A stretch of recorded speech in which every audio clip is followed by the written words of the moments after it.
Hi friends, welcome to our channel. This is Kishore Palavalsa. Please subscribe our channel for more videos as well as for more classes. Okay, so please support me. I need your support.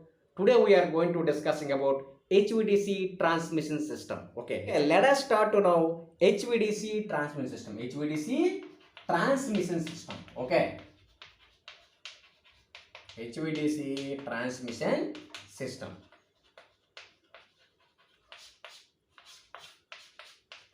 So here HVDC means high voltage direct current, high voltage direct current, or else high voltage DC current transmission system, high voltage DC current transmission system. Okay, so basically the power which is transmitted for the long distance, the power which is transmitted for the long distance, we have to mostly prefer to the HVDC transmission system, mostly prefer to the HVDC transmission system when compared to the EHVAC transmission system, when compared to the EHVAC transmission system. Here EHVAC means extra high voltage AC transmission.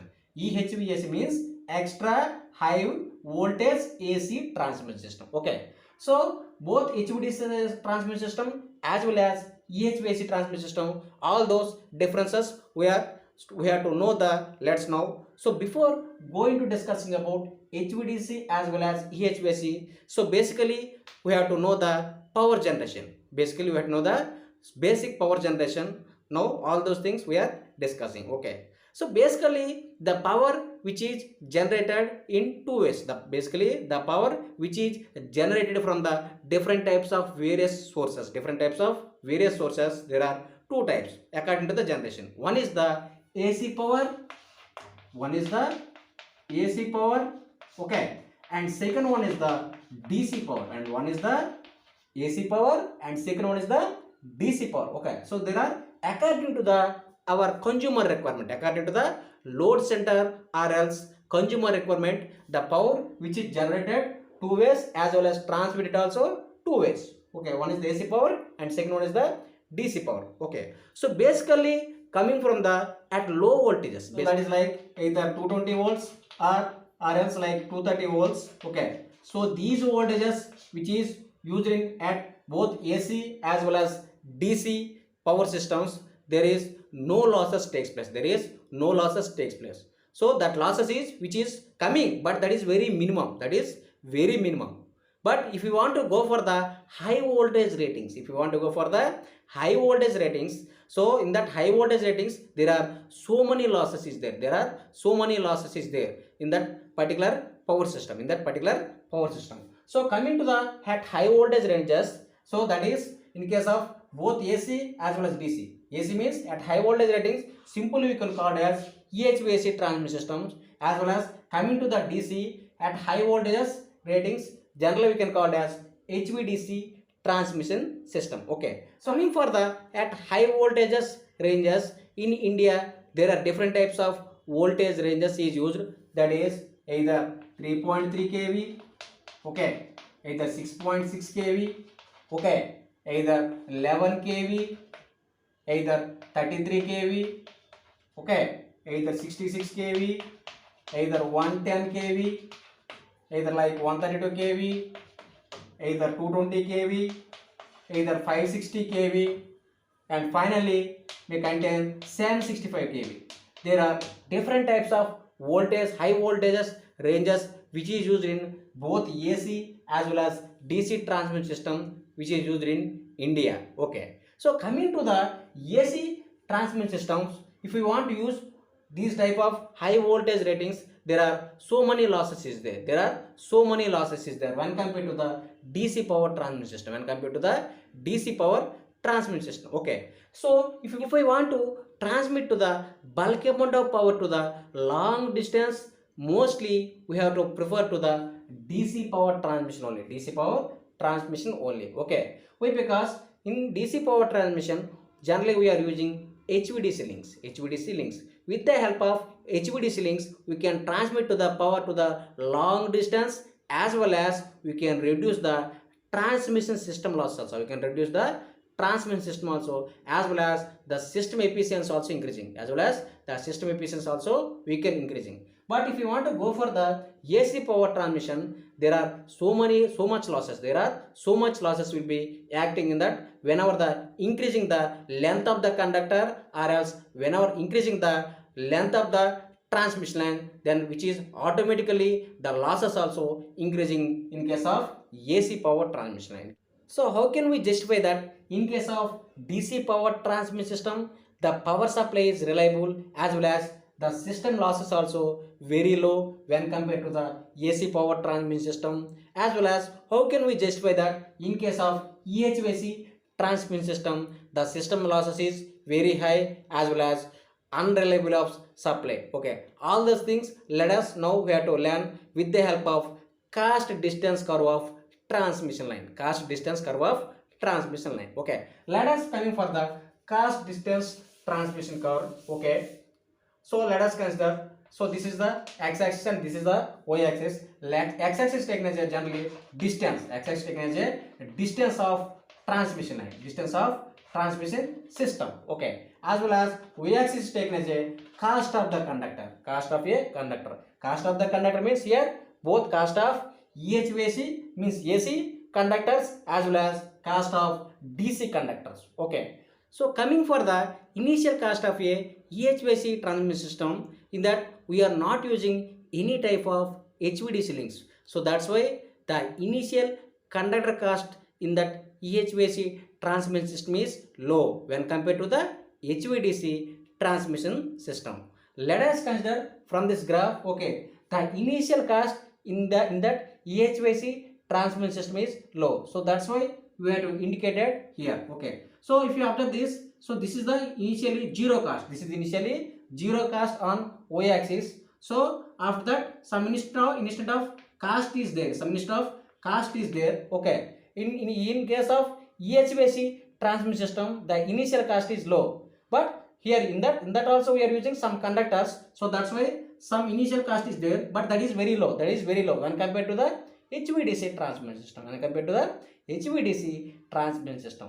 Okay, if we want to go for the HVDC transmission system, in that we are using different types of links. In that we are using different types of HVDC links. So that's why there are so much amount of cost. So much amount of cost will be there when compared to the EHVAC transmission system. EHVAC transmission system. So that's why the initial cost in that HVDC transmission system is high. The initial cost in that HVDC transmission system is high. So that is indicated as like this here. That is indicated as like this here. So this is the DC transmission system. At this point is the AC transmission system. This point is the AC point. AC means EHVAC. DC means HVDC transmission system. Okay. So this is the graphical representation. So coming to the here. So whenever the distance is increasing, whenever the transmission distance is increasing, then the AC transmission losses also gradually increasing like this. Then the AC transmission losses gradually increasing like this. Okay. So here the AC which is not maintained constant like this. The AC line which is not maintained, the AC line losses which is not maintained constant like this. Because in that AC there are two parameters is there. One is the voltage and second one is the current. One is the voltage and second one is the current. Both are which is not in phase. Both are not which is not in phase. That's why the AC line which is slightly goes like this. Slightly goes like this. Okay. So and as well as coming to the DC transmission line, in case of HVDC transmission lines, both voltages as well as currents are in phase.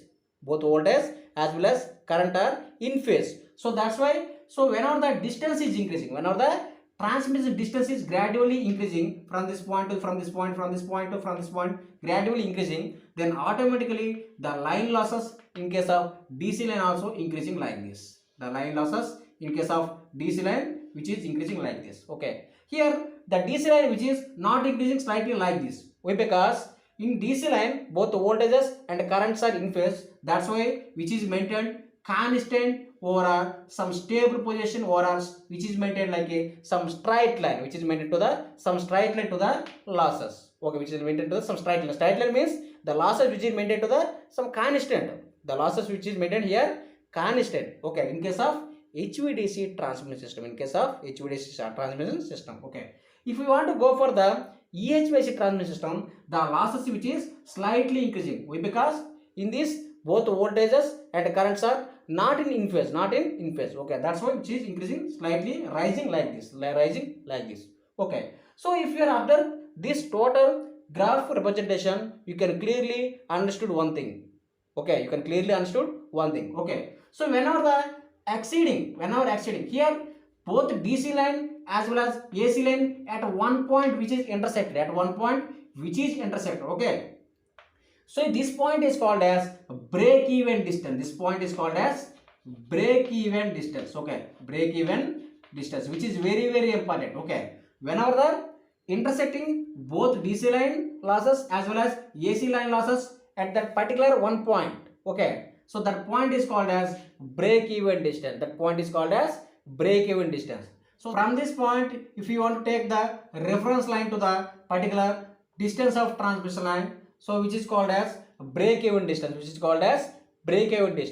as well as coming to the AC transmission line, okay. Here the initially the conductor cost in case of AC transmission line is low, okay, as well as so up to that break even distance, whenever the losses is gradually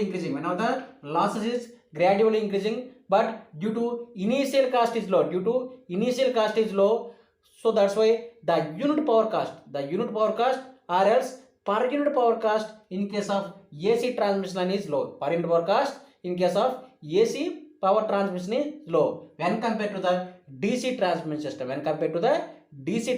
system. Okay. If you want to go to DC transmission system, okay. So up to that break even distance, that initial cost is high. Why? Because in the DC transmission system we are using HVDC links. So that's why the per unit power cost is very high to the consumers. So whenever the exceeding this point means break even point. So the DC line losses which is maintained slightly constant. So that's why, so in case of DC lines, so the more efficiency will be increasing at the same time. So the per unit power cost is low. When compared to the AC transmission. Okay. I think you are understood what I am saying. Okay. So when up to that break even distance in case of AC line, okay, up to that break even distance, the AC line losses gradually increasing here. Up to that break even distance, the AC line losses gradually increasing here. Beyond that break even distance, the loss also increasing, but the initial cost is low, so that's why the per unit power cost is low, okay. But beyond that break even distance, the AC line losses also gradually increasing, so that's why. But at the same time, the DC line losses also which is maintained to the constant. At initial condition, cost is high, but further which is maintained to the constant. So that's why after the break even distance in case of DC, the per unit power cost is low. For if you want to go for AC, beyond that break even distance, the line losses also increasing here. That's why the per unit power cost is high. Means up to that 800 km. So which is the better transmission system? Which is the transfer the power for the better?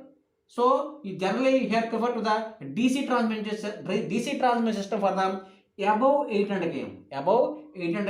We have to prefer to the DC. Why? Because you are maintained to the constant losses after that break even distance. Okay, below 800 km, generally we have to prefer to the AC transmission system. If you are observe the clear graph, you can clearly understand. Above the break even distance means above 800 km. So generally prefer to the DC transmission system. So below 800 km, so generally we have to prefer to the AC transmission system. So that's why when compared to EHVAC transmission system, mostly we have to prefer for the long distance, mostly prefer to the HVDC transmission system only. Okay. So this is today our class, friends. For more videos and more updates, please subscribe our channel for the different types of make videos.